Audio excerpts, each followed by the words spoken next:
into your light. Oh, I will be patient, oh, ever so patient. Yep. Welcome to Wake the Farm Up. Drop funds to the show. You can find a Cash App link in the footnotes on most streaming apps, or you can go to wakethefarmup.com. Check that out. Soon we'll be down at Northside Farmers Market on April 19th. Soon after that, on April 21st, we'll be at the 144 Farms. Soon after that, on May 6th, we'll be at the Plant Walkers of Wooden Shoe Hollow. Looking forward to other fun recordings and sessions we get going along the way.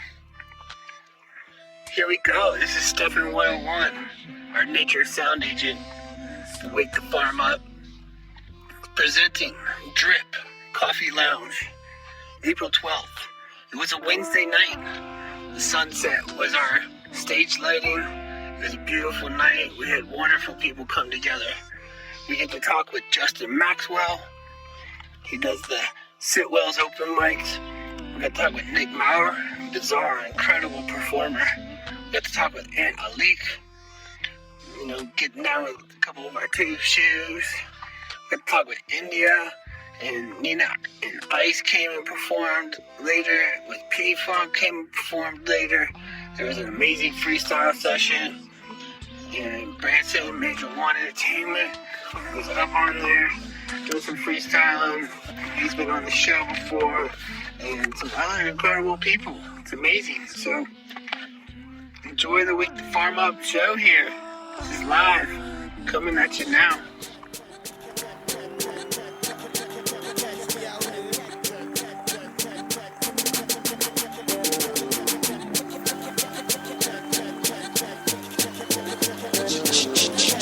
Oh my, ladies and gentlemen, we got Stefin101, 101, Stefin101 coming up here, curating this evening here.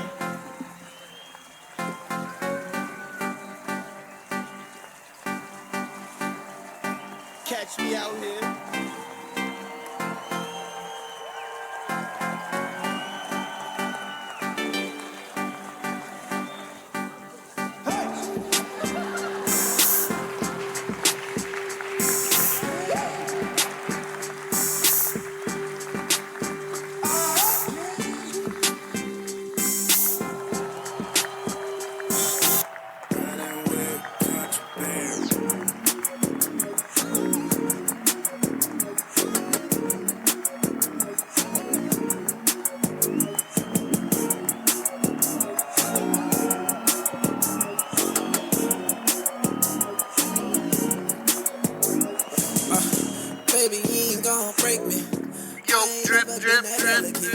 No respect when I was angelic. So I said, fuck her, the hell with this. Now she say I'm stubborn, selfish, narcissistic, and arrogant. Yep. Over that thought, like, baby, you got a point, but that's irrelevant. Waking the farm up down here at Drip. Everybody, let's give it a hand up for Stefin101 back here, my man, curating this event. I'm not gonna say chill. Oh yeah. So I've been seeing all kinds of things drip lately. I've been watching coffee drip. I've been watching things like these dandelion roots over here. Roast them up, watching them drip. I've been, not that long ago, watching some sap drip, some grapevines. When you cut them, they'll start dripping. Yeah. Now we're getting in the vibe here. We're going to get up here. We're going to be getting up here with some Allik tonight. Yeah, that's what's playing right now. Talk to me. Talk to me. Great two shoes. Yeah, you feeling that goodie? You feeling that good? Look, you got 3 mics. You can come up on here. Come on, let's give it up for Allik coming up. Down here at Drip, April 12th, 2023. Look at these people up on top of the roofs here.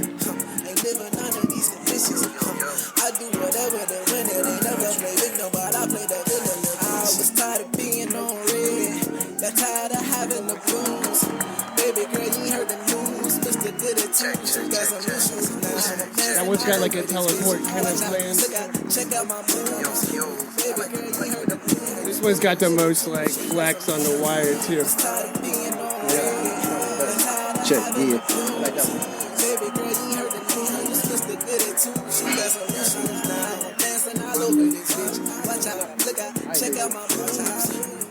We just checking the mics. We're just checking the mics then. Look at, aren't they cool? They're all fuzzy.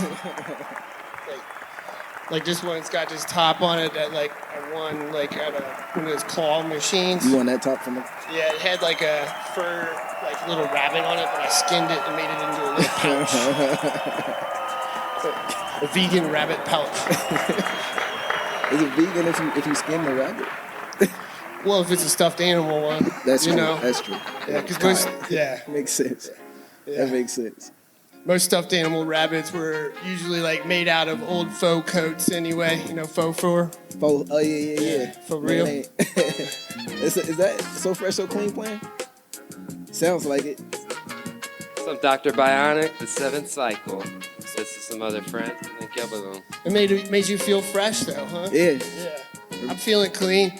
I know, like with the sunset tonight, I'm gonna be dripping. Yeah, back definitely. To that drip thing. Definitely with the sun, like super hot. I didn't realize it was outside, but it's all good. Hey, wake the farm up. We're like embracing the seasons. I should have thought about that. We flow like water, thing. you know. Yeah. It's like when we found out Drip wasn't serving food tonight, we thought we'd throw the show right out where the food is. You look at all this. We got chickweed and cleavers. We got some flickweed. We got some dandelion out the wazoo for sure. Anybody's hungry tonight, like, that's on you. I don't think I'm eating dandelions tonight, man. Yeah. I don't think so. What about tomorrow night, dude? Maybe. How about some flowers? Why aren't you eating dandelions? I ate dandelions earlier today. Oh, we got a transmission. We coming in from the I just don't know how to cook them. teleportation lab. We got the grocery-free yogi, Liz Virgo, coming up and grabbing the mic, stepping in this organically flowing I assume wake the farm up. I would assume that an ant would eat it. Yeah, try That's these. true. Is that what These these are are? some violets. You Yeah. can eat these? Yeah, you can absolutely. So I when had you a have a salad friend full of like those earlier Andy, today. he'll teach you different foods that you can eat. Like, Yeah. he'll walk you around in wherever and start showing you, like, oh, you can eat that, you can eat that, you can eat that. And these are some violets, right, Andy? I'm not gonna start- And I I'm not picked gonna start them tripping out of on my that. yard because they're growing there. And Andy taught me you could eat them. So here's a jar of purple flowers that smell good and taste good that we should have in kids eat salads. these all the time. Yeah. Yeah, Come I on. just made a post about these earlier today. My kids try to eat those. I stop them. Oh, no, they The should- violets, you know, one of the folklore medicines of violets, they say that it's really good medicine for grief. I love that. grief? That's folklore, right? You know, I don't know if there's clinical research. Maybe there is now on like grief and like which herbs can help out with that. But Yeah. you know, good grief. You eat some violets. Yeah. They're good. They're really mild. Yeah, And they they're don't. really pretty. Yeah, and they don't taste like anything. Yeah. Honestly.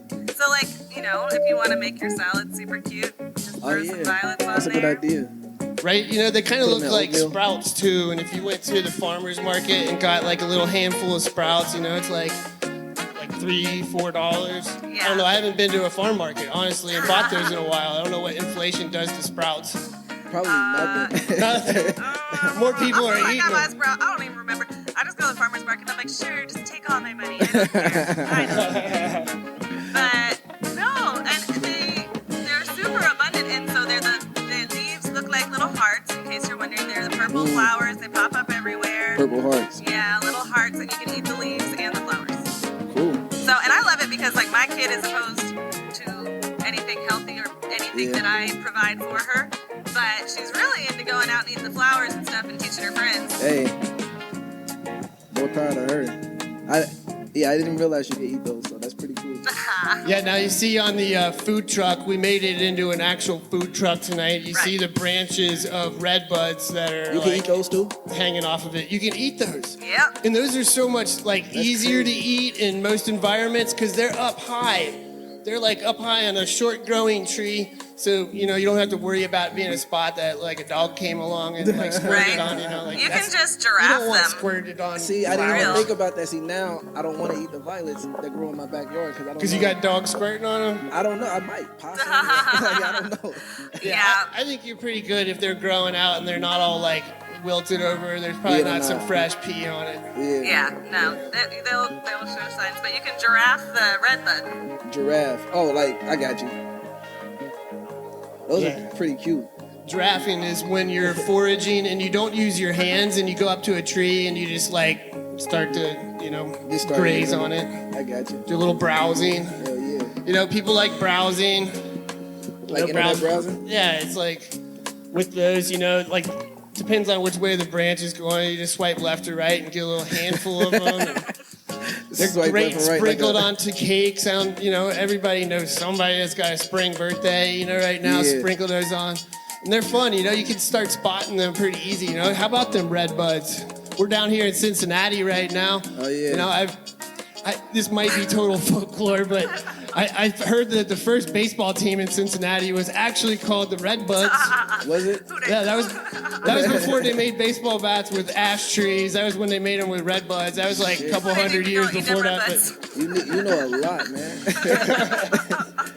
So how about them Redbuds? How about those Redbuds? I don't know. I don't know anything about them. It's like opening day, like all the flowers just like started coming open. It's just funny, It's like, and then I think when they started having that was before they had bases. Well, at least when they had base spelled like the fish, like out of the streams, it was like BASS or BASS, as opposed to like BASE, as in like regular modern baseball. Yeah, they had on a fish. Yeah, you stepped on a fish and it just dropped base. That's crazy. I don't know. I think that's folklore. Folklore's amazing. Folklore's amazing. Folklore.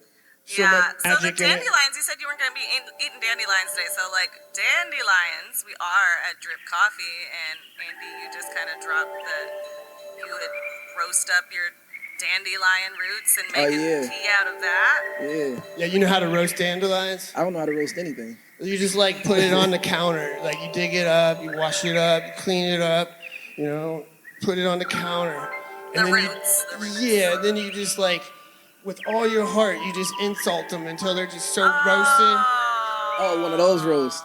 I got you. Like Comedy Central. There you go. So, just give them high heat so they get like all crunchy. You crunch them up into a powder, just like you would with a coffee bean. Yeah.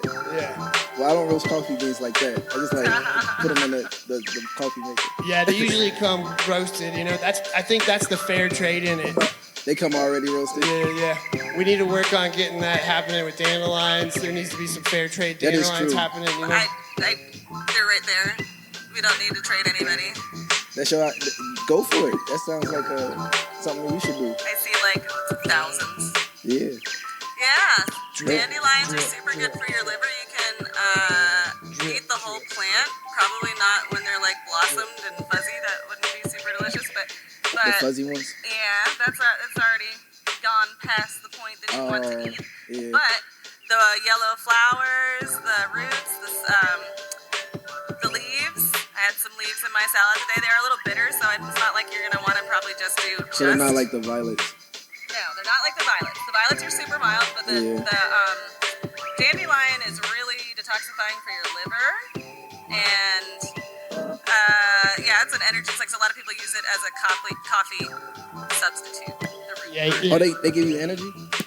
Well, when your livers function, you'll have more energy, and it'll help other things that you're consuming that give you energy. If that makes sense? Yeah. That's what I need. I'm like addicted to caffeine and Red Bull. Yeah, mix in some of that. You had one before you came to the coffee shop show? Yeah. Nice. Yeah, that's an addiction. Yes. Two of them, actually. I love my coffee. I let it drip, just every day, and I, try to make sure it's fair trading in that way, and I like balance it out with some things like dandelion roots or burdock roots. Ashwagandha is a good one too because it kind of helps your adrenals as well as being a full system adaptogenic. Yeah, I'm like super tired recently, like all the time. So I need something. I think it's the amount of caffeine I'm taking. I'm just like crashing all the time. So Yeah, and I mean, if there's a reason that you're wanting caffeine all the time, things can get really holistic. And like a lot of times, if we're using something really strongly, then it's a sign that our systems might be crashing. Might want a little balancing. I'm really excited that we'll have a guest later on talking about lots of detoxifying. She took herself from a place of really extreme poor health to thriving. She's here now. And so I'm excited to talk about that sort of thing. But right now, it feels like we're talking to you a lot about the flowers and the plants and all the things. You already told us you're not super familiar with all that, but you're real. Did he tell us that? Music. Yeah, he did tell us that on the What's side, up, ladies and gentlemen. He did tell us he's like wanting to know more. That's what y'all want to know about music. But I know about music. I want to know about music. What kind of music are y'all into? Like top? Because I'm heavily invested in rap and R&B basically, but I listen to everything. So I'm interested in, what do you guys listen to? Like, what's the most recent thing you listen to? The most recent thing I listened to on the way here was Stefin101. There we go. And right before that, I was cutting it up with some Dr. Bionic. Dr. Bionic. Just relaxing in there. For the first time. And some biodynamic stuff too. Okay. Sometimes like I find like my own music when I turn off all the dials. Yeah. And just like tune into the like strange rhythms of birds. And other times I love all kinds of music, so I'm not helping out a whole lot there. But I know I love hip hop, which is rap, which is so many other things too. And I love the poetics and poetry, and that's part of the culture of it, just as much as any other like songwriting, homegrown music that people can bring together. What about you? I love poetry. I listen to a wide variety of music. On my way here, I was listening to CeeLo. Oh, okay. Earlier, I was listening to Rafi. I'm not. Not bringing up anything Rafi. Like Wheels on the Bus. Like the nursery rhyme? Nursery rhyme style. I got little people. I love that stuff. Is that the songwriter? Yeah, he was big when I was tiny too, so taking it back, I totally forgot about him for like 28 years, and I had a child, and I'm like, oh my God, Rafi! Is he like the original songwriter of Wheels on the Bus? Oh, or is he just I like don't a know if performer? there is an original. I don't know if he even really, I don't think he really does Wheels on the Bus, actually. I don't remember Rafi doing that. Probably does. But he does just a lot of nursery rhymes, and they're good. But I listen, like growing up, I listened to a lot of folk music. Okay. Folk, yeah. So I like, Bob Dylan? Folking you up.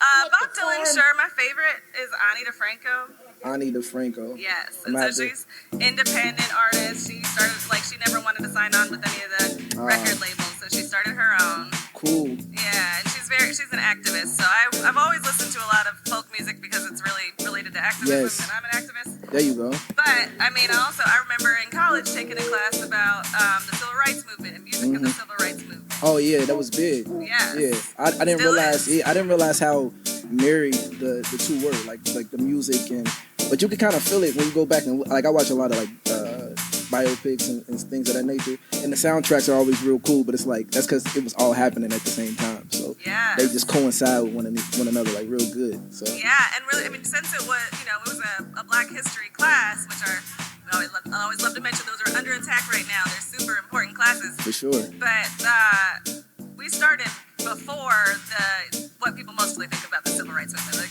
Black people are still involved in the civil rights movement, and it definitely began as soon as we were captured on slave ships. Yeah. So, when we think of music of the civil rights movement, we got to remember slave songs. Yeah. And how those really carried us through and really actually helped people survive. Yeah. Helped people find freedom. How coded all that stuff was. You know what I mean? It was really instructional, informative. I think that's what I like about music. That's the type of music that I like the most. It's something that purposeful. Even if some of the music I make isn't as purposeful as civil rights movement or even hymns. All have to be. But I think the translation of when you listen to music and it makes you feel a certain type of way or makes you question a perspective, I think that's more so where my purpose gets into. You know Absolutely. What I mean? My music. I need to move my computer out of the sunlight. So so you can keep making music. Can we get the coffee team down there? Can we get the coffee team on that movement here? How you guys all doing out here tonight? Have a good time? Yeah.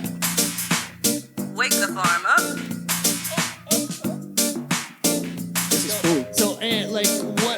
some things that bring purpose and like draw your attention when you're creating music and poetics for your music as well? Definitely, like a lot. I've been making a lot of music with female artists recently, like whether it's singers or rappers, and that dynamic between like male and female, I think is like super interesting. It's like that, it's just giving me a lot of purpose. I was talking to my friend the other day about it, and I was like, just like sometimes I get. Like I get on a song and I might say something that's not necessarily true to how I feel, but it's like I'm just a medium, you know what I mean? Like so if I listen to the song and I'm like, oh, you're talking about a guy that was like shitty, and it's like, all right, I can cuss on here, right?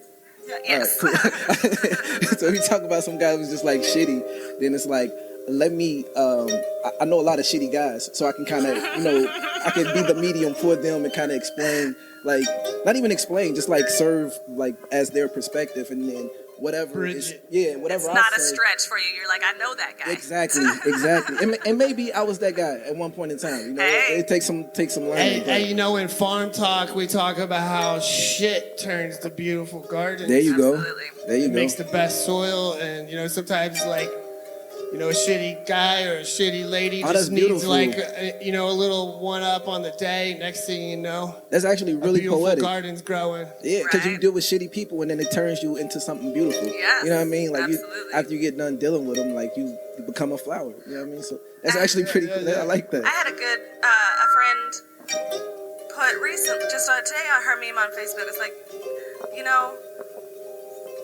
fun fact about me, I was once a train wreck in Ohio too. We're always upset here about the train That's wreck, crazy, but really this is a beautiful soul. You know, I wasn't a train wreck when I was in Ohio, but well, maybe I was a little bit of a train wreck earlier in my years in Ohio. Definitely a train wreck in Kentucky, and you know, I've been through a lot of shit and blossomed through it. I think, whatever metaphor you want to give, and we then you all spew that through. toxicity out, and Absolutely. it affects everybody around you. Absolutely. So now you're out here making positive music, not being the shitty guy, but maybe representing the shitty guy in your music. I don't know. I don't want to be a representative. It's just like, but maybe I am. You know. You know, conduit, whatever you say. There you go. Like just, you know, just because people have to hear it and really like take it in and be like, oh, this is how I feel about that. You know what I mean? Like it's just art, and you know, it's like looking at a painting on the wall. Everybody has their own different interpretation of what that might mean to them. Some people might look at it and be like, oh, I understand why that person is being shitty, and maybe it's okay for me to be that version of a shitty person. And somebody else might look at it and be like, I'm never gonna be that person. You know what I mean? Yeah. Like, so it's just putting it out. It's like watching a movie. You know what I mean? Yeah, like, even though shitty people, you know, got a higher self, and if there's any way that you can be a vessel to help conduct that, why not? If there's not room for that, somebody else. There's, you know, 8 billion people out there. Somebody's going to be a vessel to help them unshit. Yeah. Unshit. I'm just so grateful. I think I don't have to be that person that's like, my life path is to just like be a shitty give person. people shit, and then it's like, oh, well, congratulations, you get to now move through the shit and become a beautiful lotus flower. Yeah. But I'm glad that's not my life path right now. I hope that's not my life path. Yes. I've dealt with a lot of shitty people.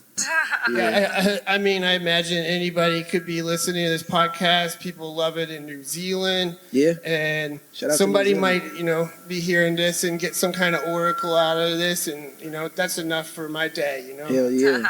So. Hell yeah. Inspiring people all over the world, you know. That's cool. Creating that, encouraging that opportunity, a platform, you know, for supporting and encouraging amazing, cool things and local foods and local musics. Yeah. So how did you get started in music? I got started.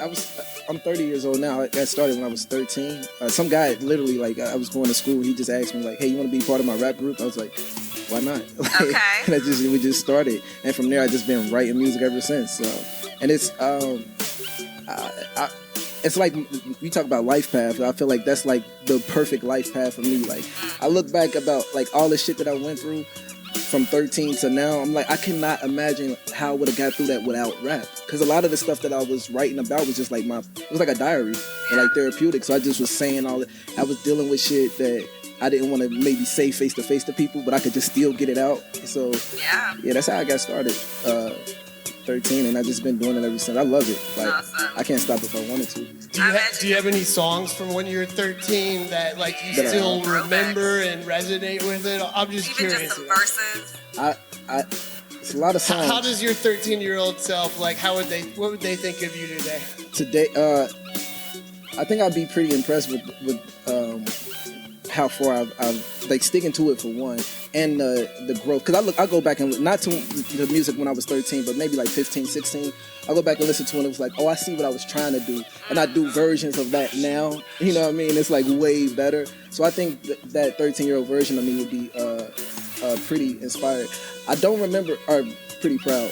I don't remember any verses from that time, but I do remember the first song that I wrote it was called Pin Pan.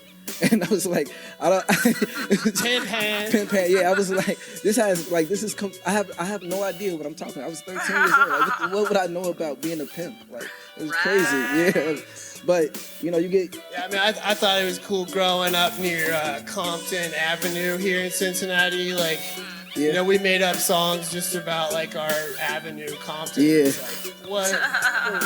We were 13-year-olds, just walking around, popping around in the woods, popping out on the Compton Avenue. See, that's the thing. When you're younger, you don't have much content. So you just rap about or make music about anything, like the silliest shit. And as you get older, you start having more content, more life experience. You can start to speak on things that actually, make you feel a certain type of way. So feel the passion, purpose. Yeah, like everything that you do, you could rap about dandelions and violets and shit. You know what I mean? He does. Do you? There we go. Dandelion. Do you make music, Liz? So I'm kind of getting back into music. I definitely had made music a lot as a teenager and as a younger adult, and I've gotten pretty into raising my kids in the last few years. But I find myself like playing the guitar and singing songs and stuff recently. I did write like half a mixtape. I did try to rap a little bit. Rap? You did try to rap? I did in my early 20s. Cool.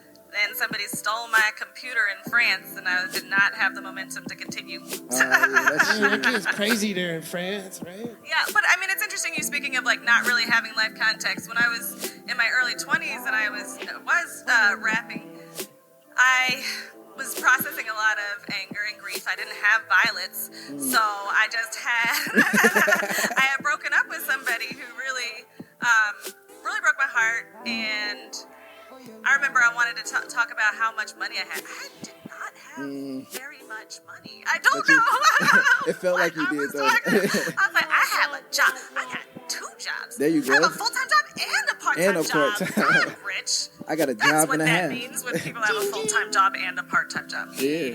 But see, that's what it's all about perspective. Everything's relative, right? So, I mean, to somebody that has one job or no job, you do got a lot of money. So it's all good. It's all good at that point. But looking back on some of that stuff and some of those times, it's like, it's a nice little time marker too. That's the one thing I do like about making music for that long, that consistently. I can go back and be like, oh, this is what I was dealing with at that time and at this time, and it just shows you your growth, and I don't know, it keeps that momentum going sometimes. You know? Nice. Love it. Rolling with the momentum. How you guys feeling right now? How's everybody feeling out here tonight? Feeling good?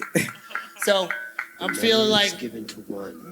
So something I want to tell you, plants feel music. There's been studies on it, all kinds of cool stuff, right? So like right now there's all these plants out here. They're like experiencing this show with us, right? Yeah. I know tonight you're going to be sharing some stuff, but maybe like for the Wake the Farm Up show right now, would you be able to like share some poetics or like a couple minute bit here? I actually just posted a piece of a verse from earlier. I guess I could recite some of that. I did a verse for this guy. I think the song's called Old Ties, and he was just talking about like being on a different type of time, and let me see if I can remember the verse.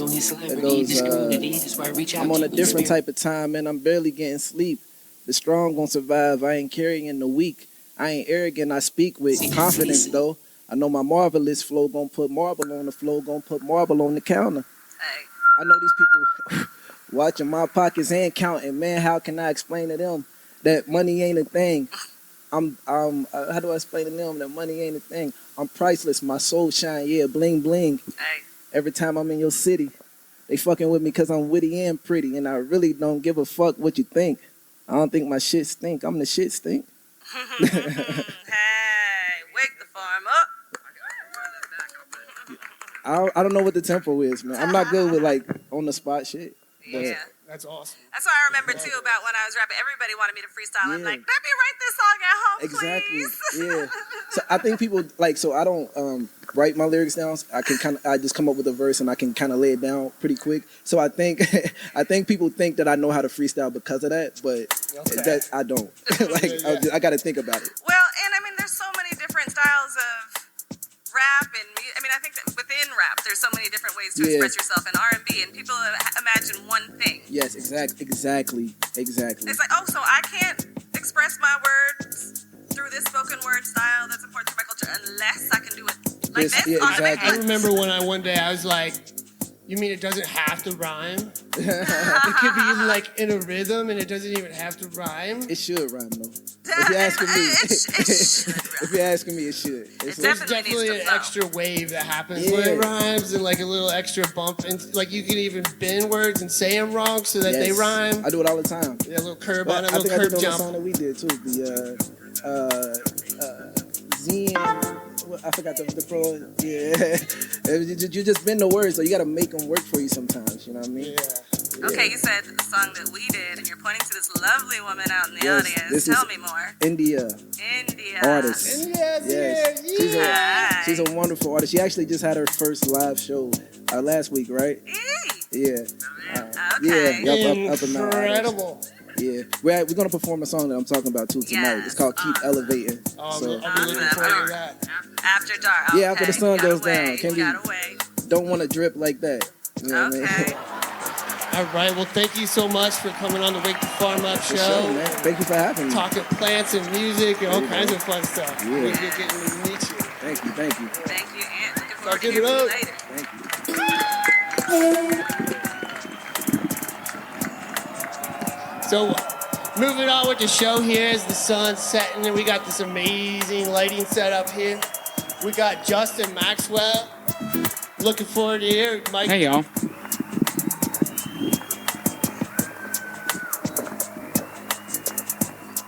Justin, thank you for coming to the show. Thank you for having me. So I met Justin Maxwell down at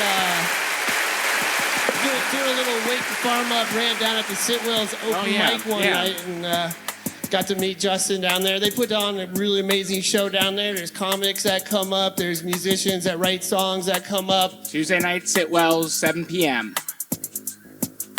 Hope to see you there. Are you going to come back? I'm gonna come back. Oh, yeah. I live in Indiana. I live an hour away. Really? Sometimes I'm not around on a Tuesday. Yeah, I can imagine, yeah. Sometimes Tuesdays make me go over to Louisville or Indianapolis or just settle right at home in the homestead and just pick on the porch with the spring peepers. Where are you all in Indiana? Kind of near Versailles, spelled like Versailles. What part, like, where in relation to here? Is it pretty far? It's out west. It's out west. It's way out west. So, yeah, you guys got to celebrate Easter here recently. You guys all live a little bit Easter than I do. So that's cool. I celebrate Wester as well. So sometimes I get Northerner, sometimes Southerner.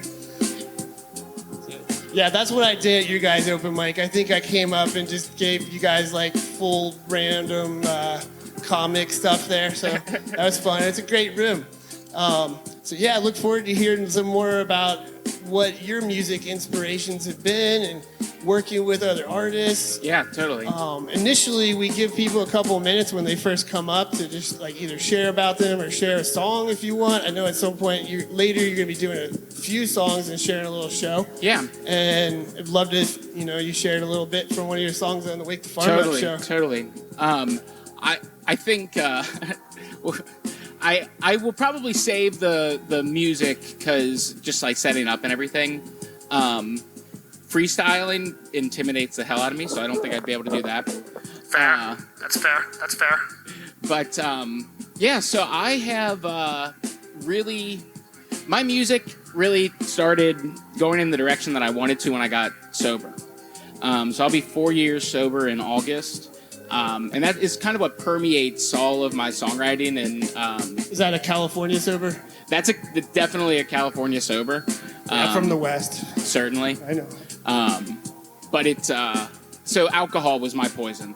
And once I was able to cut that out and kind of enter into recovery, that really inspired my songwriting, because I wasn't speaking from a place of, because I've been trying to write songs since I was a kid. But I was, for most of that time, living in a life of denial. When you're in addiction, you're living in denial. And so I wasn't able to write in truth. When you were a kid?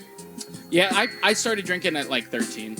Okay. 13 comes up a lot on this show for some reason. People have a lot of things that start happening at 13. Yeah. A real inflection point. And so that lasted for about a decade and a half. And throughout that time, like, I had really wanted to connect to music and I wanted to create. But there was, the addiction was the barrier between me and creating.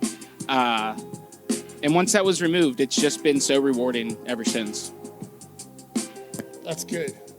So 4 years, you feel like you've been having more confidence in your writing and polishing it. One thing that I've realized too is that patience is everything. Actually, Stefan and I were just talking about this, but letting something grow. And not like when I first started writing songs, like, because I didn't have a library of them, I just wanted to have a bunch written and like produced. But I didn't particularly, I didn't give the same thorough vetting or revising process that I do now, because I wanted like more songs just to play.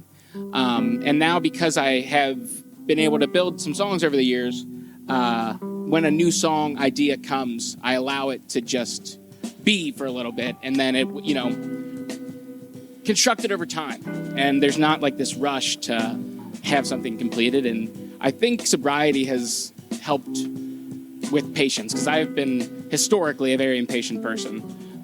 But patience has also been greatly beneficial in like that creative. Yes. Patience. Yes. I've heard doctors say they need patience too, or they have too many, and so it's like, I'm trying to help out with some of these like natural herbal remedies and things and whatnot too, try to keep people from having to bug the doctors in the first place and whatnot.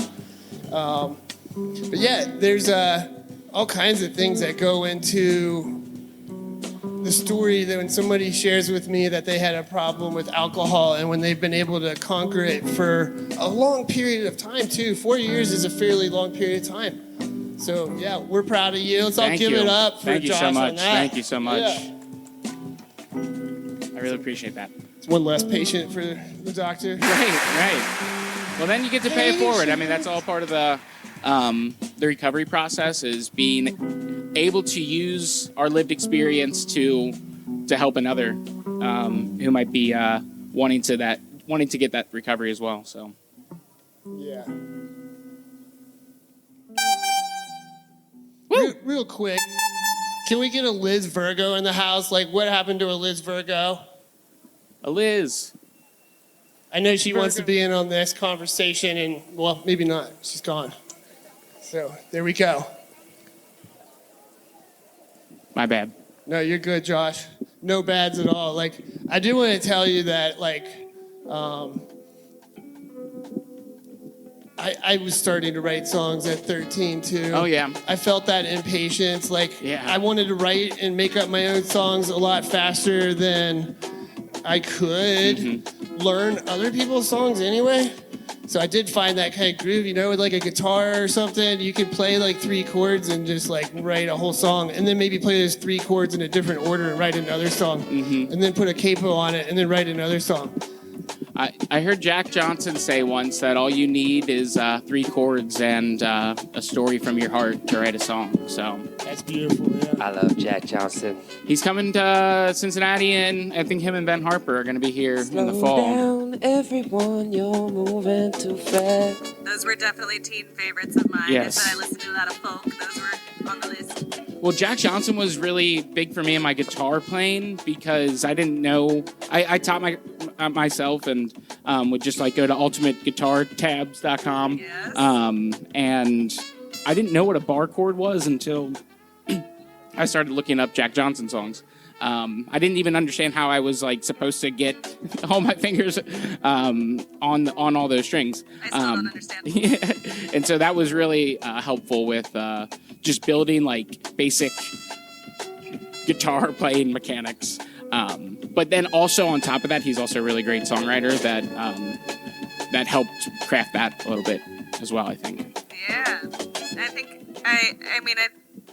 from what I understand from people who have met him, he's like genuinely as chill and kind, and I think that's so important in creativity is like humility. Just being humble and grounded is indispensable in like creating art that's going to like affect others in our community and be fruitful. Yeah. Fruitful. We love fruit. Make So the yeah, farm like with your developing patience with yourself and finding the last 4 years being totally sober, do you feel like writing songs is coming more fluid to you now? Yeah, so one thing that I have discovered about my songwriting process is that it often just begins with a thought that I've like had. So like, for example, right now I'm working on like a song. And so this is kind of like the patience that comes into play. Like before, like if I had an idea, I just want to like make it right away. So now I have like this idea of how did I get here? Like that was like kind of a frame that kind of came to my head. And what I want to do with that is show the evolution of like that question. So like when I was in active use, how did I get here was kind of literal. Like I'd wake up from like a blackout or something. And it's like, how did I get here? And now where I'm at in my life, I have things that like I never thought I'd never dreamed of. It's like, how did I get here? And so I know that there's something there. I know there's an idea of a song there, but I just don't know. It hasn't quite come yet, but I trust that it will.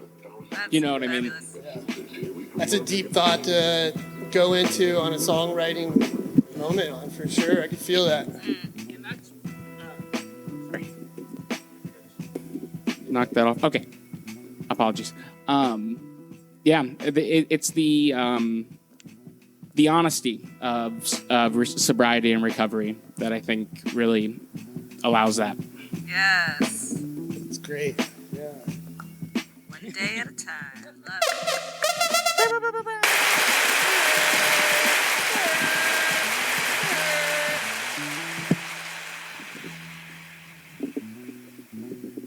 Yeah, I'm looking forward to hearing some of your songs tonight. Yeah, I'm so grateful to be able to When play. the sun goes down, there'll be a music. lovely evening too.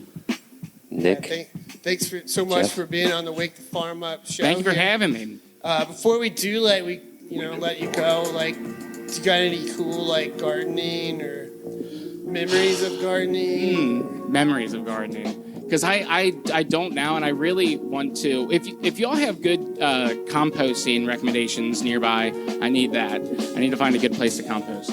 Yeah, I got you. But as far as no, I don't. But I guess what's really nice right now is that my family is in like kind of taking weekends to tend to my dad's garden at his home, and so it's nice. Like it's a nice family project. So I think I'll try to get involved in that this summer. Yeah, I find even like getting a little bit involved, you can learn quite a lot. Right.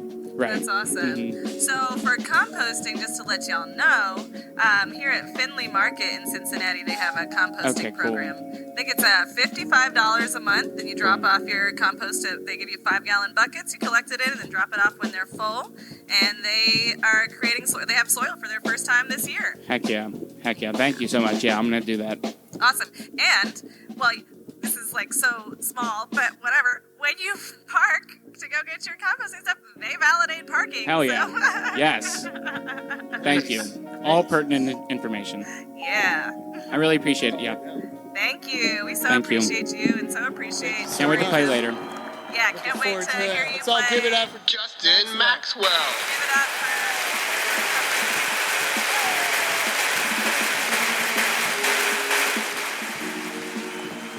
for Now we have a special guest coming up Special tonight. guest. Her name is kind of my name. My name is Liz. It's really Elizabeth. Beth. My friend Beth. Beth up. Let's welcome Beth up. Excited to hear what Beth shares here on the mic tonight. This is some Wake the Farm Up goodies. Yeah. So, thank you so much. Check it out. Feel free to take it off the stand. But I was really excited this week when Beth reached out to me through my website, lizvirgo.com. So Beth reached out to me because my website was put together by my dear friend Robin Greenfield. And so I was the first website for his nonprofit Websites for the People.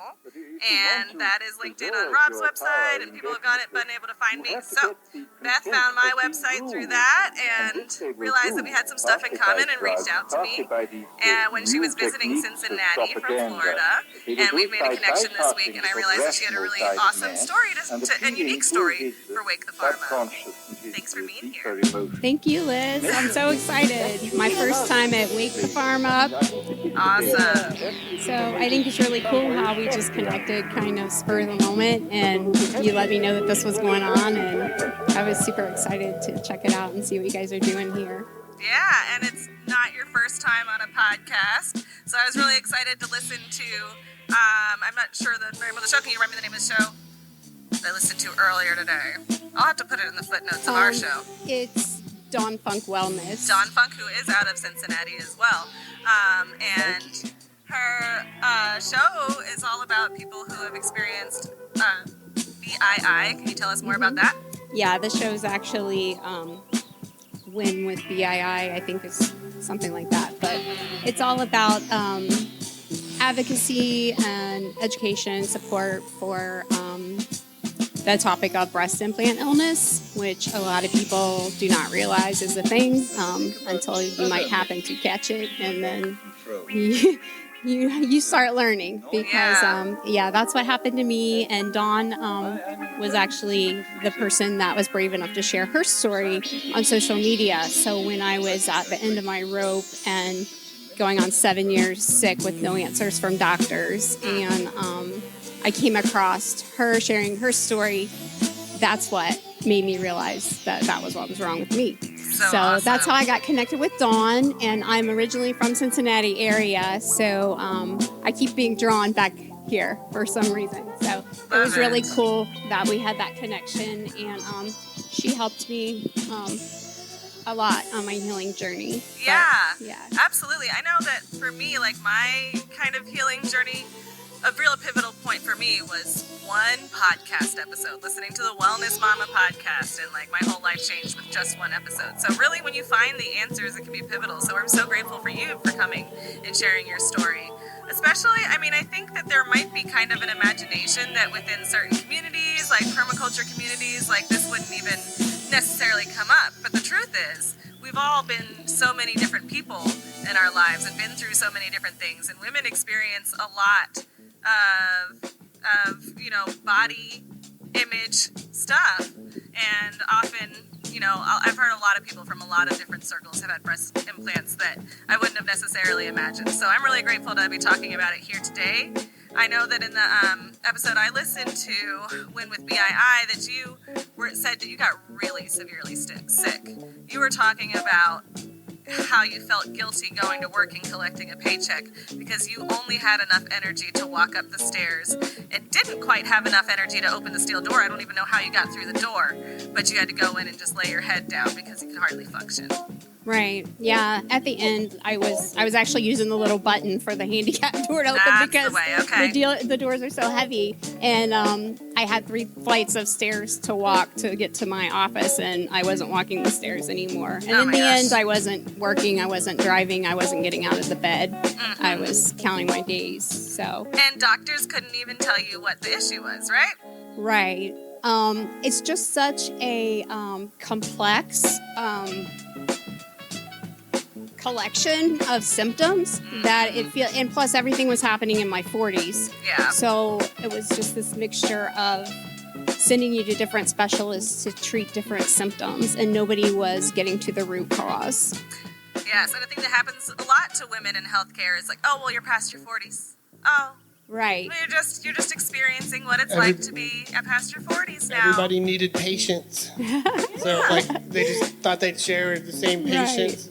Right. We live in a very society that's very accustomed to people Patience being unwell. means dollars, right?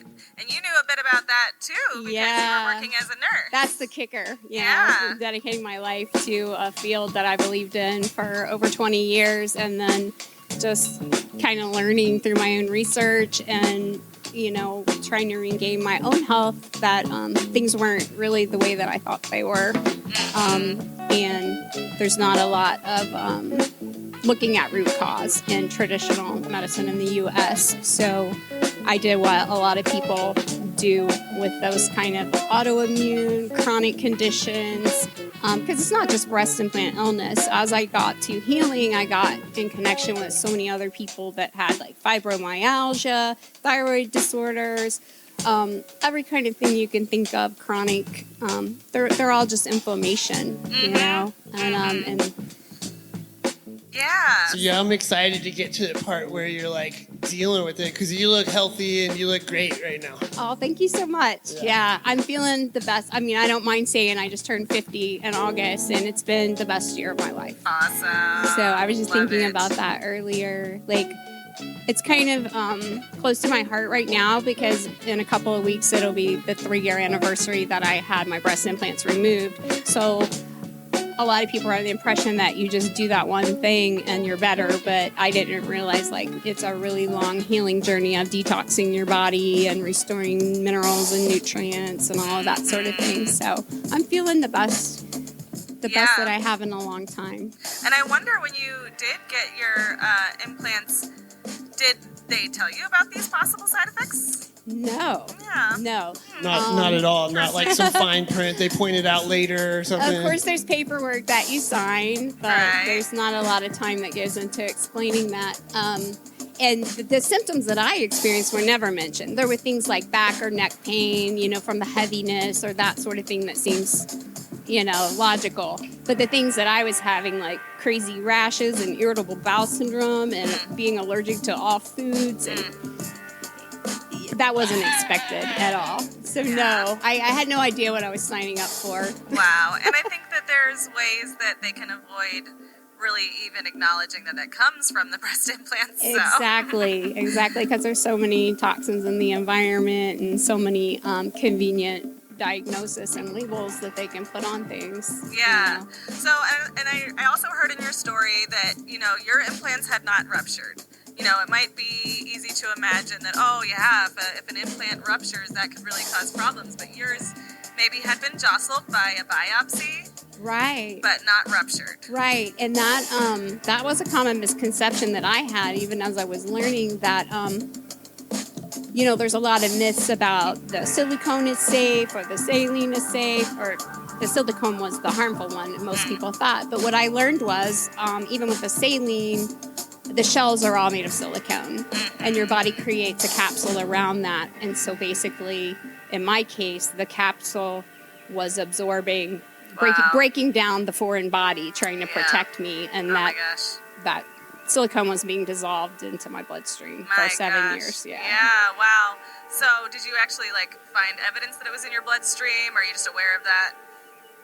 Yeah, there's not really, I don't know if there's really a test. Right. But, got you. Okay, yeah, I mean, and especially when it is specialized things, you had mentioned that when you had mentioned elsewhere that it happened to be COVID when you finally decided to get them removed, and that was considered an elective surgery. Right. Even though, it was obvious that I was in pretty serious condition. And that's how I was finally able to get the surgery. After going to 3 different providers for a consult, the doctor that did my surgery, he had a meeting with the board of directors of that hospital, and they determined that it was medically necessary. So that's how I got it done during COVID. And to imagine people who might not have that persistence or even that time, if it takes them out before they can get to that point. Right. So thank you so much for going there and for sharing your story. Another thing that I wanted to mention, so there's no test to know necessarily if it got into your bloodstream. But I know that when I was first getting into alternative healing and not naturopathic, but integrative medicine, I would do muscle testing. So I imagine with muscle testing, anybody who hasn't seen that, it's kind of like if you put your arm straight out, for an example, there's different ways to do it, but then somebody tries to press your arm down. If you don't have anything harmful on you, that's going to be tough for them to do. You're going to be able to resist their pressure. Try that with a bag of sugar in your hand, and it is crazy. Your muscles respond to what's within what you're holding, within your energetic field. So I was thinking, even if the chemicals wouldn't absorb, since I know that you're into Reiki and you have, I'm not sure if you're a Reiki master, what your level, Reiki master, and you've done that since your healing I'm a journey, Reiki master, practitioner, and teacher. Yeah, so I think about that, it's like even if it's not testing, those of us who are involved in energy medicine know that it's in our field. And that's what makes it tough, just kind of out of instinct when you asked if I had a test, I almost felt defensive because I'm so used to having to prove that I was sick. Right. Because nobody understands, you know what I mean? Mm-hmm. So I knew, I had experience with energy healing, and I felt like my intuition is what led me to all of the messages that I needed to receive to learn what was wrong and how to heal. Oh, that is awesome. So glad you're that in touch with your intuition. That's beautiful. Following breadcrumbs. I call it. Yeah. So where were you in the process when you did pick up Reiki? I actually had been introduced to Reiki many years ago when I was still in Cincinnati, but I never really got super involved in it. I had an interest, but at that point it still seemed kind of woo-woo to me because I was really, I almost want to say hypnotized by the whole Western medical education and all of that. I didn't really subscribe to a lot of those things, but I did yoga and that sort of thing. But I was just kind of drawn to it when I was living in Florida, and it was probably like a year or two into when I had the implants that I really started like studying and doing the self-healing on myself, and then started offering to other people and that sort of thing. So really cool. So we were talking earlier about some like detoxifying plants, dandelion in particular. Did you get into herbs in your healing journey? Yeah. Actually, I just started growing some herbs, and I'm excited about that. That's about the extent of my garden so far. Awesome. Hey, I feel you. That's kind of where I started. But I've been really into juicing lately, and did a juice cleanse, and so I use a lot of cilantro. I use cilantro in my shakes every day. I use things like rosemary, and of course I burn sage all the time. Nice. But you want to grow your own sage, right? Yeah, so tell us about that, Ande. There's a lot going on with sage. Well, the native white sage that's commonly burned and sold in all kinds of little incense shops and stuff all over is being pirated from out of native lands. It's being pirated out of other lands. It's becoming endangered even. People are burning it all over to clean negative energy, but you can burn so many other herbs for cleansing negative energy too. But you can get seeds and grow your own white sage too. Yes. Put a little more cleansing of energy in it when you grow your own, Got that. I've got a big sage plant growing right now. Perfect. Beautiful. Very nice. And I encourage you to throw the dandelion leaves in that juice. I used to work in a juicery, and that's where I realized, I'm like, I knew like dandelion root you could do, but I didn't know the leaves. It's so funny sometimes when we have a relationship through the plants for like one part at a time. I always say there's such a learning curve with every plant, and then there's a learning curve with every part of every plant.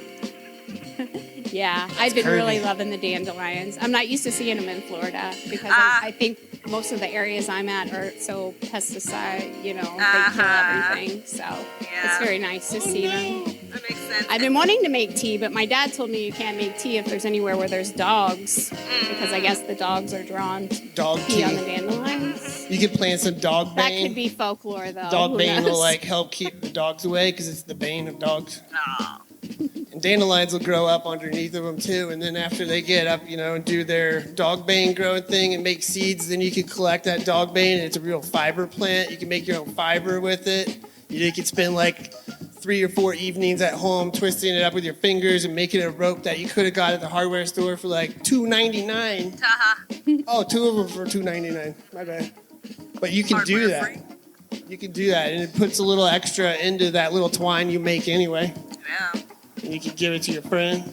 Be friends with our friends at Sylvatica Farms. Check out the Sylvatica Farms episode for hardware-free lifestyle.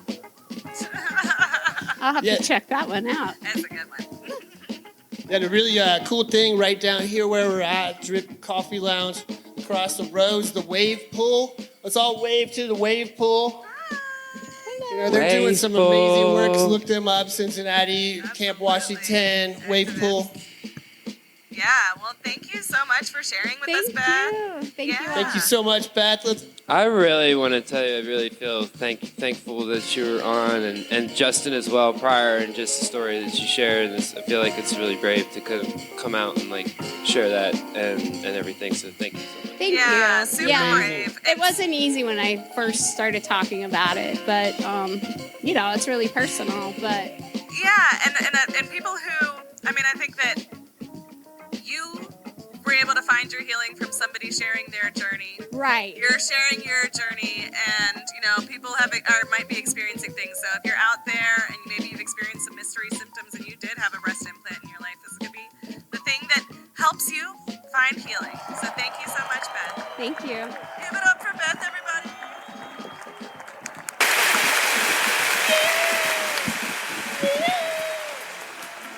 Wake the farm up. Yeah, we're getting the farm up here as the sun's going down in this place. We're always awake, you know. Like somebody was asking me the other day, like, when's your sleeping schedule? And it's like, I don't have that schedule. A lot of people think you need rhythms, and rhythms are really good if you want to program a certain set of neurons in your brain. But have you ever noticed when you do get a certain rhythm set up like that, and then something distorts it and throws you all off?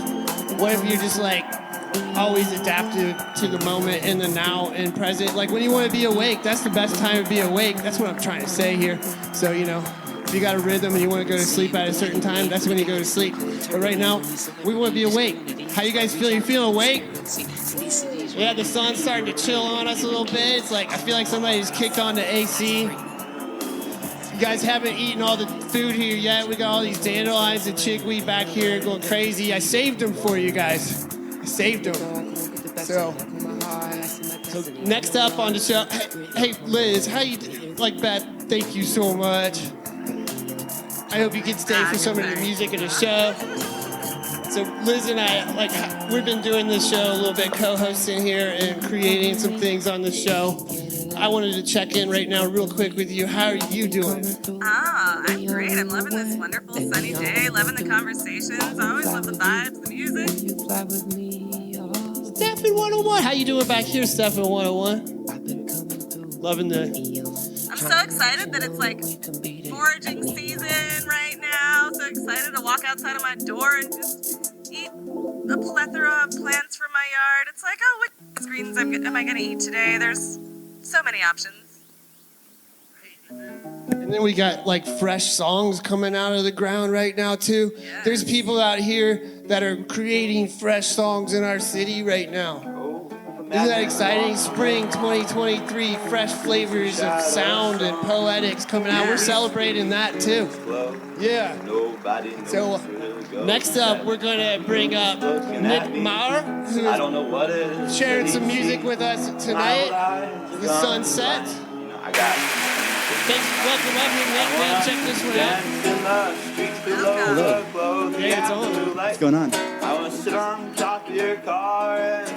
So we got the lawnmower kicking in the background here. You know, I don't know about that, but he looks great back there. That's the most perfect lawnmower, man. If the audio experience people won't be able to appreciate that quiet effect.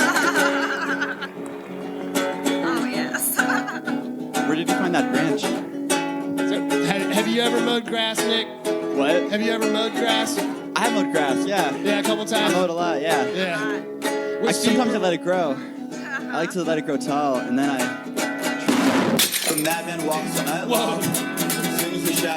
Yeah, I broke a window for that part. Yeah, it sounded like you hit like a bottle or something.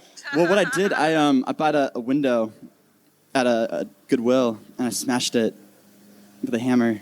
Just to like create like sharper things to walk on in the grass, or what's going on? That's part of it, yeah. Right, yeah. Hey, yeah. Can we cut that out? Can we get this guy an electric mower or something back here? One of those little push ones. That I like your branch that on the does my truck. favorite lawnmower dance. Where did you find that? That red bud. How about them red buds? I love that. Where did you find that branch? You guys like the red buds? Yeah. So we eat the red bud flowers here. I found that branch on a pruning job I did earlier. I do some pruning, you know. Yeah. Sometimes when the fruit's right, I do some picking. That's how Can I try some of it? pruned a tree in my yard. Yeah. Yeah. That's a great place to meet people. Yeah. Can I try some of it? Absolutely. Yeah, let's get a branch up here. We'll get a branch. Where is our? I don't know if have you ever had violets. Here, I'll go get it. In the meantime, tell them about your music and you know what you're bringing to the wake here today. Now it's on. Okay. Yeah. What do you want to know? Whatever your heart feels called to tell us about yourself. You got about 2 minutes. Okay. Yeah. This Well, is I've your got. time. Oh shit. Yeah. Okay. Okay, he's going to giraffe. You know, he's not giraffe, and he's just picking. And we're outside, so you can just like eat it, get it in your hair. Nice giraffe It's decorative. style. Awesome. That's actually really good. I like it. Right? Subtle. All right, while you guys are chopping it up here, I'm gonna start walking this around. These people like want to try this, I can tell. Actually, it really happens. I always wanted to walk around with a hiking stick covered in flowers that are edible. Shove it in people's face. Eat this. It's not edible though, it's food. Right? It's food. It's not just edible. It's wonderful. All right. So, Nick, we want to hear whatever you want to share with us. We'd love to hear your musical journey or just whatever's on your heart. You got 2 minutes. And after the 2 minutes, we can delve into a deeper conversation. We'll ask questions. Okay. Go on ahead. All right. Well, I'm Nick, and I make up songs. And sometimes I perform solo, and sometimes I perform with my backing band, The Grocers. And The Grocer, I mean, it's just kind of like my friends, like whoever can back me up that night on maracas and various instruments. I bought a vibra slap. You know, like a vibra slap? I don't know. It's like you hit it, and it's like the kind of noise. Okay. You hit it against your palm, and it sounds. It's supposed to like replicate the jawbone instrument. Like you know? a child's toy. Yeah. There's like this instrument called the jawbone. It's literally like a jawbone, and you like whack it against your thigh, and it makes like a rattling noise. You know. So this kind of is a vegan jawbone. You know what I mean? And so we've been having fun with that. I just made an instrument out of bicycle wheels, and we're gonna debut that at a show coming up. It's supposed to sound like a gamelan. So it's two wheels, and my friend, it's on like a crank. It's like propped up, you know. And so my buddy like spins it around with a drumstick, and it makes like a poo kind of sound. And then I play the melody on the individual spokes, and we've been having a lot of fun with that. We kind of distort the sound too. It sounds like a gamelan. Sounds like a what? A gamelan, like an Indonesian instrument. You know what I'm talking about? Like in Indonesia, it's really cool. I don't know a gamelan. I'm not sure. Yeah. Well, they have these giant like orchestras in Indonesia made out of like metal instruments, and you hit them with a hammer. And they've got like kind of like a xylophone thing set up, and they have like different like gongs and like really intricate like rhythms and stuff. And they have like 30 people at one time playing these instruments, and it sounds really beautiful. But it doesn't sound like anything else, man. And, nothing else will sound like it. Except for the bicycle wheel. Except for my bicycle wheel, of course. Nice. Wake the farm up. All right. That completes our 2 minutes. Awesome. Thank you. So we're going to keep on going, though. Yeah. Yeah. So, wait, I'm sorry. Where did you say gamelan is from? Oh, Indonesia. Have you been there? Yeah, I've never been. No. Okay. All right. Cool. No, well, I got really into like world music in like 8th grade. I'd go down to the library and like check out the Folkways CDs and like listen to that kind of stuff. And that's kind of how I got into music, just listening to music from around the world. Have you ever seen her played one of those? I saw that when I was on the bench. Yeah, that's a call horn. Yeah, can I blow it? Yeah, go ahead. Yes. No, dog. We're like.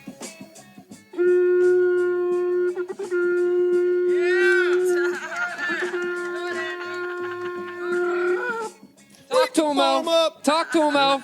Give it to him. Give it to the neighborhood. That's how I wake the kids up every morning for school. They're like, my dad's crazy. He comes at us with a cow horn. That's great. I'm so tired. I got like 2 hours of sleep last night, and I feel kind of lame, like not having anything to say. Oops, please. But wah, wah, wah, wah. Nice. I was jamming to some Fela Kuti earlier today. World music. I mean, for real though, when I don't know somebody about- what tells is you they that? got 2 hours of sleep, Oh, you think yeah, they don't have a story? the jazz guy, right? From Africa? Yeah, I love that guy. Yeah. Come now. I love those, like, the 90s. Like, I mean, they still have them, but I feel like they were coming out in the 90s, those world music CDs. With Yeah, drawings that's like when the genre really took off. I mean, before it was just like niche like labels, like Folkways, you know, on the Smithsonian label, and like our Hooligan stuff. But then it like really like took off, it became like a hipster kind of thing. Okay, so you mentioned, like, multiple instruments that I didn't know.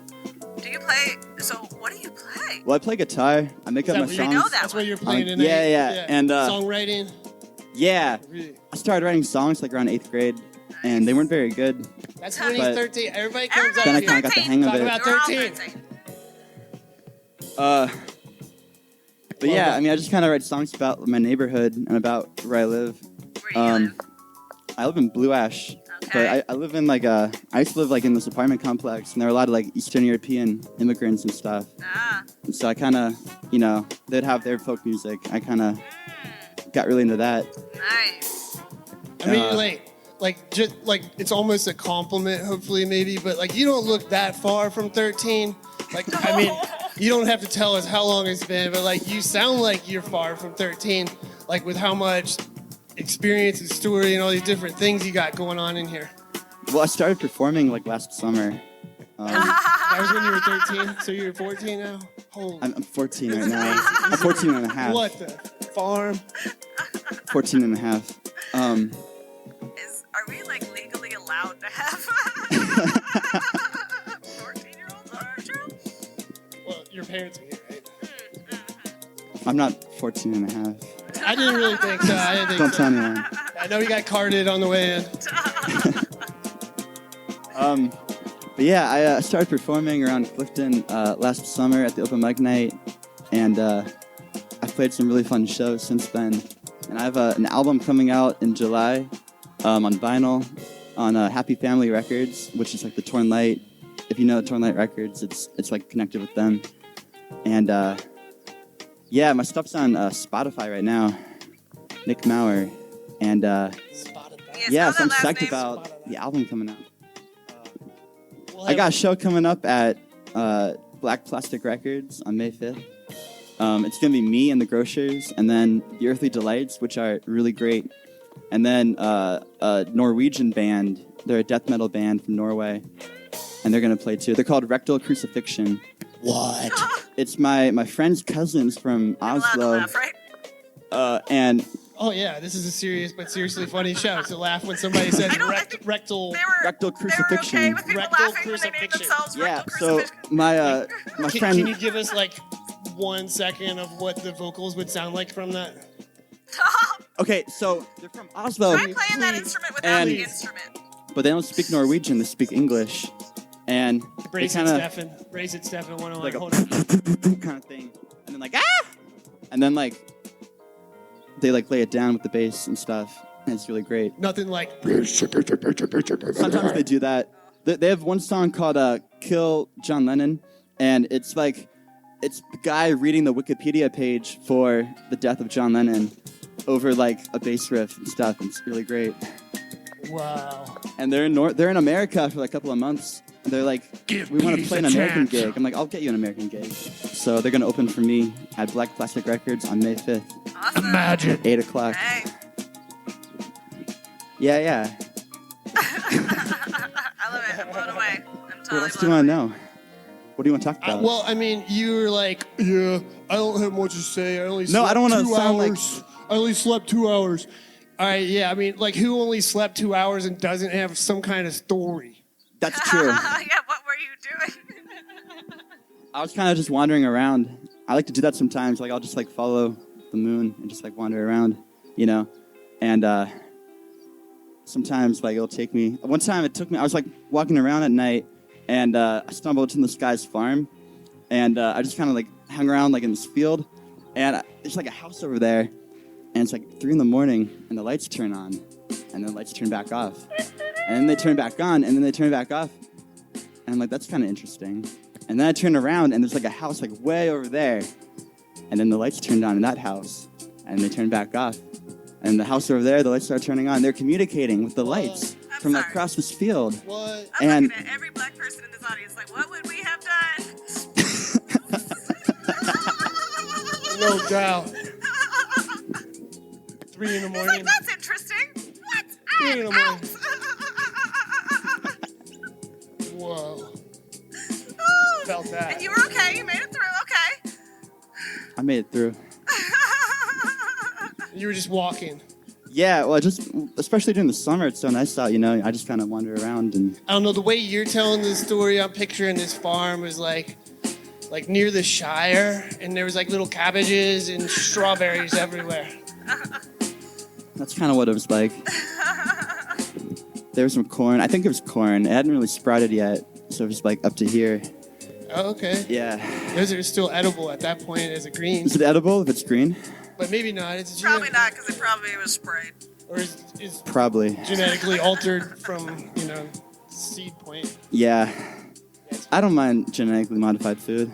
Oh, you like it? I don't mind it. So you're like at the local corn syrup soda fountain, like, this is local food, baby. You like that?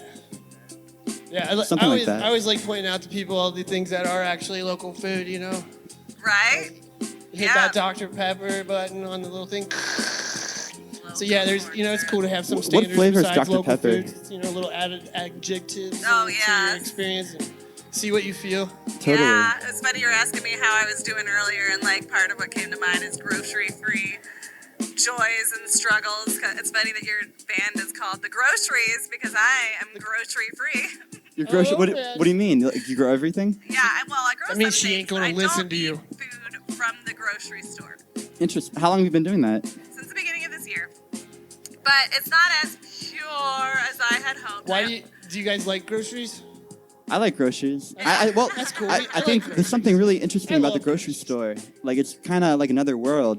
It is. And you kind of just sit around and watch all the people walking Wow, you go around. wandering through grocery stores too. Man, Fascinating. wandering, following the moon. I don't know. There's something kind of Going to romantic grocery about a stores, grocery store. farms. I don't know. I worked at grocery. You know how You worked at a grocery? I worked at a grocery store. I worked at Kroger for a while. I worked at multiple grocery stores. I worked at Fresh Market and Earth Fair back in the day. And, I think I got sick of being in grocery stores. But also, the fluorescent lighting gets to me. Just the big ag stuff is really why I went against it. But I was a bagger once. right? I can bag. You can bag? I can bag. I'm not very good. Don't tell her that. But One thing it's amazing that when you try to park at a grocery store anymore, like a guy like me, I end up 100 yards away from the store because you pull into the first one and it's handicapped. Of course, you see that blue line. The next one's for veterans. On and on and on and on and all these things. And then it's like, okay, finally, I'm going to park out here. I'm going to get my steps in today. But last time I was almost to the grocery store, Liz called me, so I took my steps right back the other way. I've been since then. You already told me. But, but grocery free at home. I have been finding that, when I'm going to friends' houses and stuff, sometimes I've been extremely hungry and it's like a meal going on, and I might eat the food there. At first I was not, but this past month has been crazy, and I have eaten some food at other people's houses. But my home is 100% grocery store free, except for baking powder. Why baking powder? Well, because you can't really make can't that. produ- You yeah. can't get that at the farmer's market. So, I get What food is from baking powder? Do you know? baking powder. Well, so there's, I don't know the name of whatever it is they mine, like the baking soda. It's baking soda. They mine baking soda, and then it's mixed with cornstarch and cream of tartar, which is a byproduct of wine making. Oh, cool. So I almost feel a little guilty that I even have baking powder, because I'm like, well, maybe I should just make the exception baking soda, and then I go get my own cornstarch and cream of tartar. that. I have 2 kids under 5, y'all. Leave me alone. Yeah, I know you're from Maryland. But around here, people say baking pop, right? We all say baking pop. What? We don't say soda. What? What's Weirdo. going on?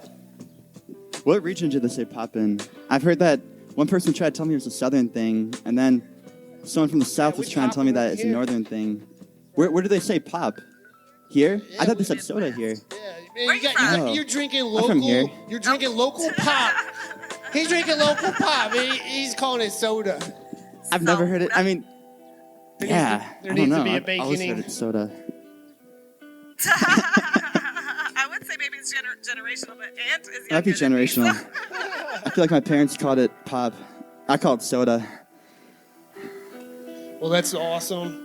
Thanks so much for coming on the Wake of the Farm Do you want to keep Up talking a show. little bit longer, or? Do you want to? Like, I'm down I to mean, keep talking. you did get a story that ended us up on a farm. You know, it could have been kind of scary. Okay. But What is this podcast? I don't really know what the podcast. Wake the farm up. Wake the farm up. Who invited you here? Did you? Yeah. Did you come out Stefan of this did. dandelion? Did you just come off the street? He's just walking around. He ended up on a podcast tonight. He didn't even know we were recording. I don't think. The force in you. You know we're going to be recording. This is going to be on Spotify with a link going to your Spotify. Is it really going to be on Spotify? It is. Okay. Yeah. You have to spell your last name. I told you to spell your last name earlier. Maurer.er. Oh, God. What'd you say to her? You RDR. He's a murderer. We're going to have all these cats jamming together towards the end of the night. A little later, everyone's stick around. Yeah, I'm Be fun. excited. Everyone's going to jam, and then everyone's going to jam again. Yeah. Freestyle style later. Just saying. Nick, For those of thanks you for who don't coming know out. what we're doing here, we talk about permaculture and homesteading and really kind of whatever we want, because we have a podcast and you can do that when you have a podcast. But we keep it pretty permaculture and homesteading. Yeah, we're into foraging and the plants and botany, and we connecting with people that just heard of a plant. There's a thing called plant blindness. You can look this up. But a lot of people walk around and they can't even see the plants around them. Like, to them, it's just like this green blur on a piece of wood. There's so much more. There's these sentient beings that are casted all around us, all through our cities now. It's quite an amazing time, honestly, to be in Cincinnati and a lot of cities, because the forest has grown back since 100 years ago when a lot of cities were built. Arborists are busy as can be trying to prune these things out from around wires so that we can have Wake the Farm Up shows. Yeah. So thank you, Nick. It's truly a time to be alive. Truly. I can't wait to hear your music. Thank you. Thank you. Look forward to seeing you tonight. Peace. Thank you all. Give it up for Nick Maurer.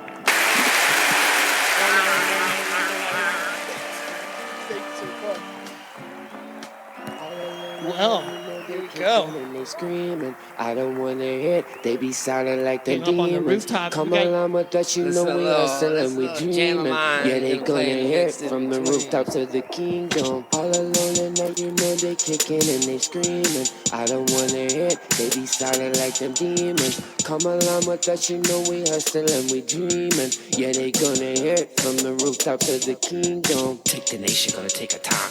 Filled with faith, gonna feel the crime. Wanna see the chief, gonna take some time. Gotta run into the scene and then call the dimes at the station. Limousine, I got nations. Wanna see the scene, I got patience. Wanna run with the angels, running with the people. Gotta take the dreams like me.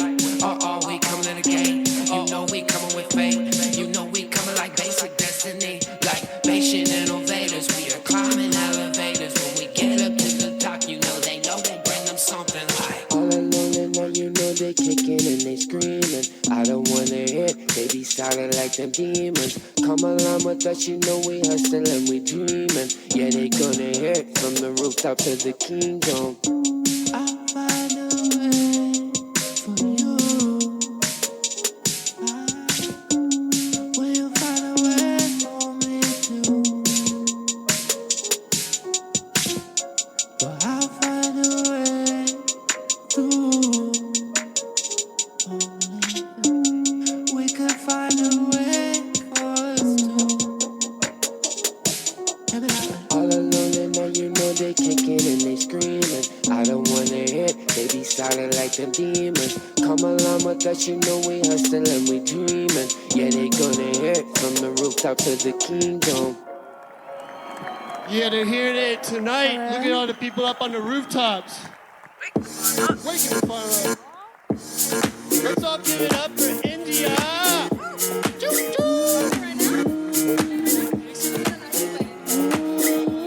Yeah, you're giving them the secrets. You're showing them what we're doing. It's supposed to be a surprise.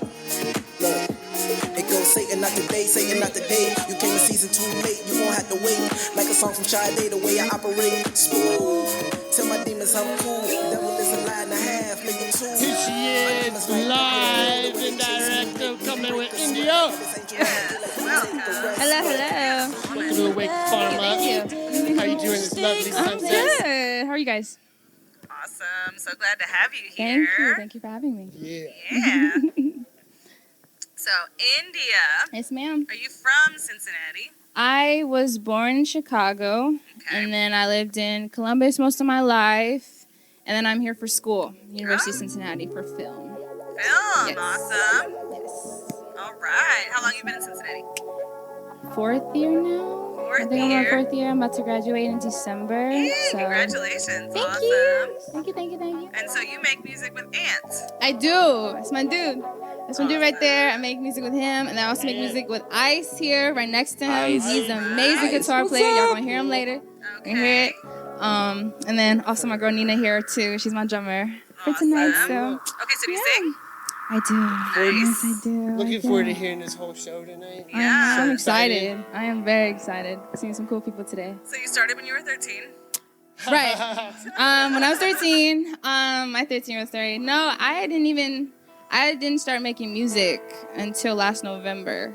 Oh, what? Just as 2022. Yeah. Like what led up to making you want to make music? Were you making? I mean, as I grew up, I've been a dancer, I've been a writer and everything, and I've been writing, right?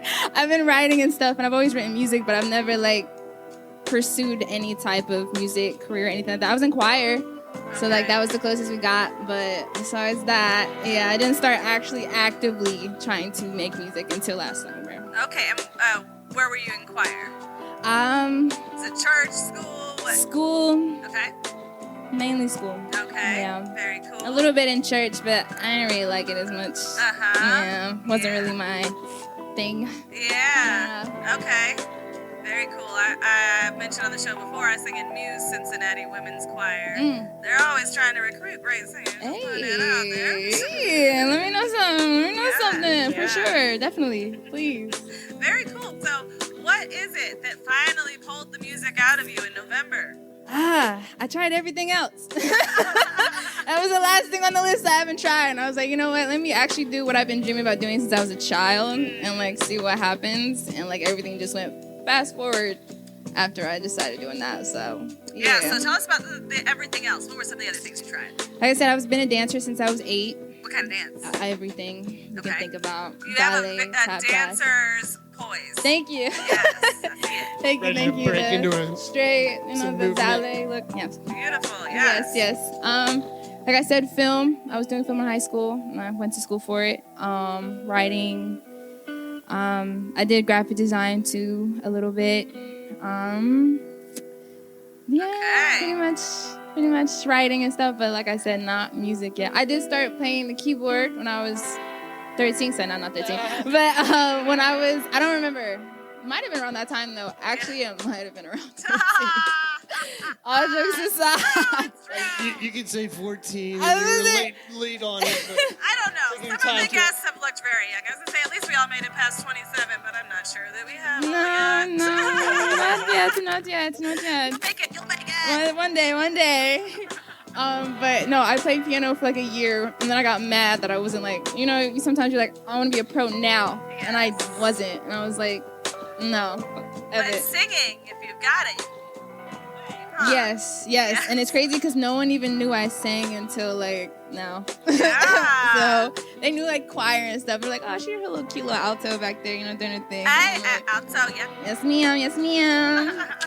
But now people are like, oh, you can actually sing. I'm like, I guess so. Well, I'll tell you what. Yes. I'm curious, why you said November. What happened in November that felt like a pivotal point where you're like, I'm doing music? It was really the summertime. Actually. Wait. Yeah. It's like I'm a farmer and stuff. I'm Yeah. into the seasons.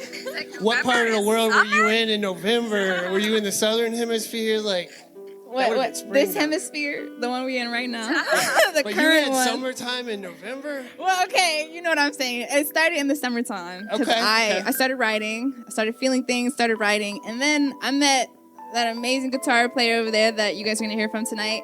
And it was like, you know, that little fate thing. We like connected and I said, yeah. So then we just started playing around. And then I was like, you know what? I actually want to get in the studio for once and try this, try it out for once. Awesome. And So I would say we just awesome went all the in. time, but I just love it. It like really does inspire awe. So, what style would you consider yourself? I don't know if I have. Try it again. There you go. Awesome. Okay, it works.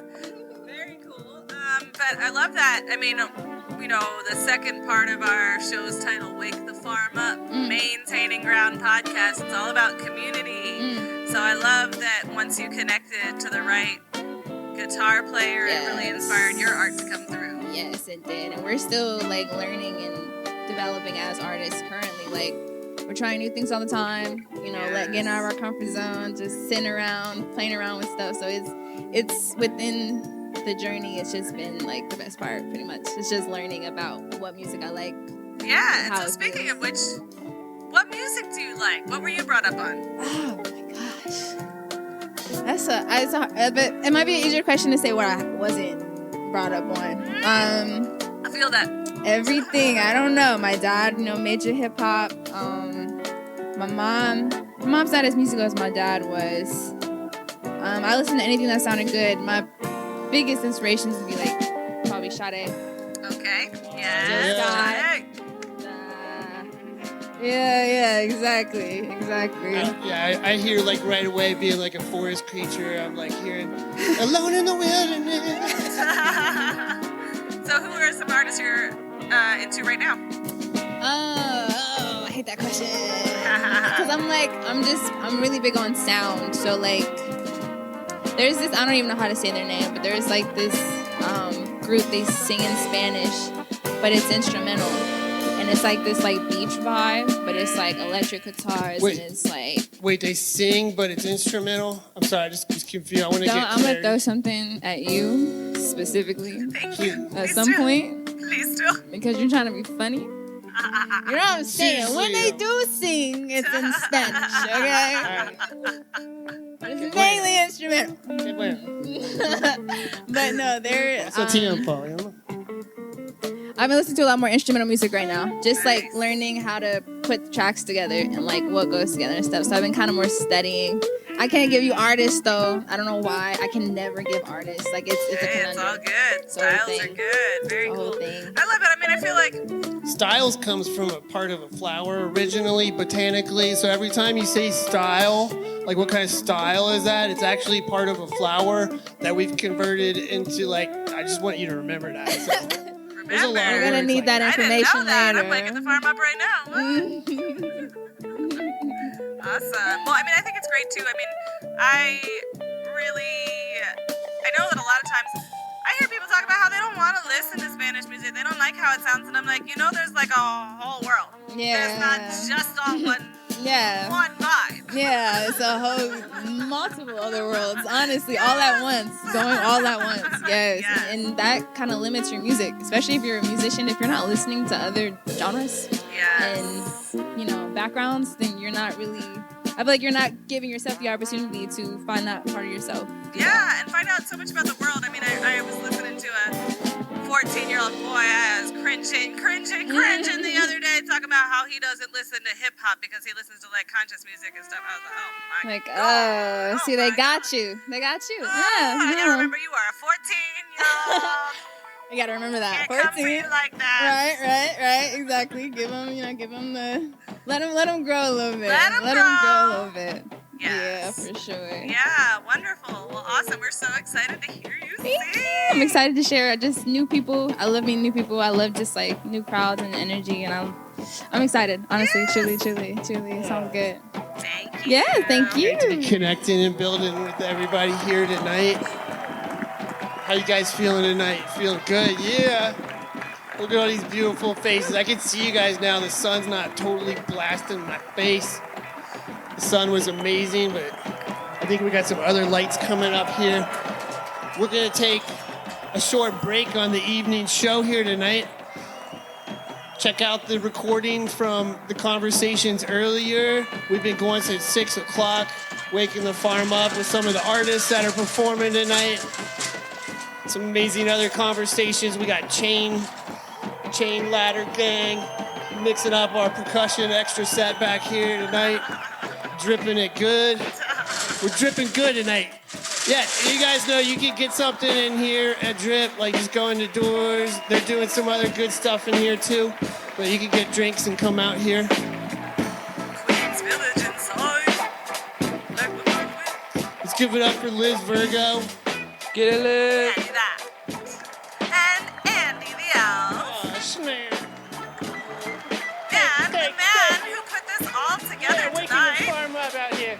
Stefin101. Don't forget all the food that's out here.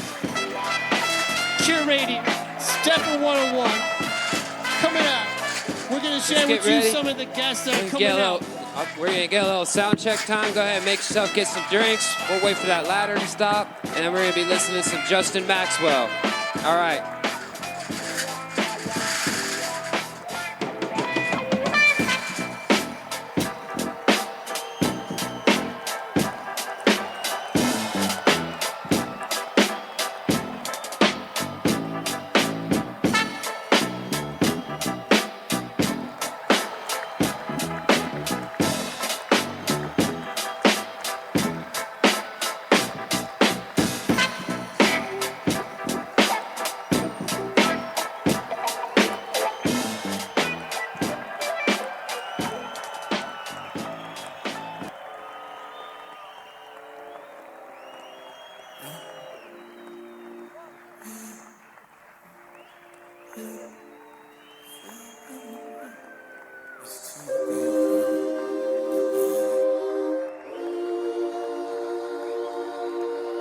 Sometime in your life, it takes a heartbreak to realize all is right, all is right. It'll get the darkest before the light. Then I find I'm cleansed with fire in my mind. Where are my eyes? I haven't seen them for some time in real life. It takes a heartbreak to realize all is right, all is right. It'll get the darkest before the light. And I find I'm cleansed with fire in my mind.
show.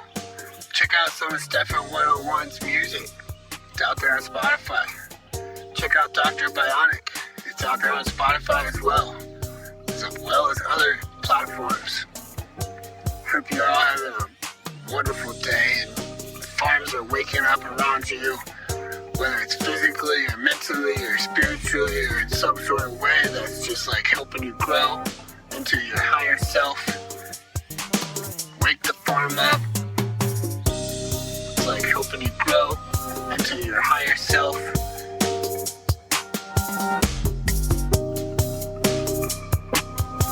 It's like helping you grow into your higher self. Wake the farm up. It's like helping you grow into your higher self.